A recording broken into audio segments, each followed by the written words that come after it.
তো কি হচ্ছে তাহলে?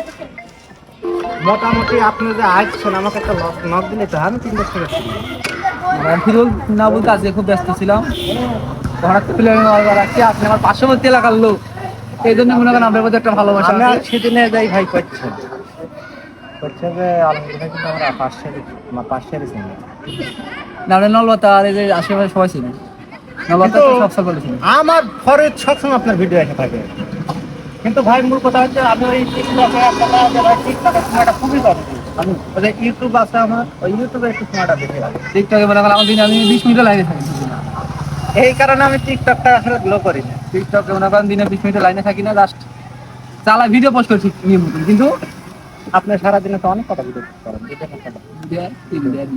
দুইটা বেশি, আজকে একটা করছি, কালকে 2 করছিলাম, হ্যাঁ, আর দুপুরে আবার একটা আমার কাকা ডান্স দিচ্ছে আর ভিডিও ছেড়ে দিছি, হ্যাঁ। সময় নাই ভিডিও বানানোর মতন। আসেন আমার ওইদিকে গিয়া, ওই যে আমার টং বানাচ্ছে ভিডিও বানাতে পারি হ্যাঁ। উঁচার উপরে। তো আমি আর হাবিব ভাই যাবো নি। আমার টিম নিয়ে যাবো, টিমে তো করছি আমি আলমগীরের সাথে দেখা করতে গেলে যে টিম করতে খালি কম যে কখন যাবেন। তো আসলে মূল কথা হচ্ছে কালকে আপনি ফ্রি আছেন? কালকে দিন শুরু হয়ে যাবে, আমার বাচ্চা তুমি ঠান্ডা লাগা দেবো, দিন শুরু হয়ে যাবে, সব ম্যানেজমেন্ট আছে, সব কিছু আছে না যায়, কালকে দিনটা ব্যস্ত নাই। আর ইনশাল্লাহ পরের দিন থেকে 6-7 দিন মানে ফ্রি আছি, তারপর থেকে আর খুঁজে নিই। ফেসবুক পেজ না? হ্যাঁ, এটা কিরকম খোলা আছে? তুই স্যার আগে একটা 27 কি পরে একটা আবার আর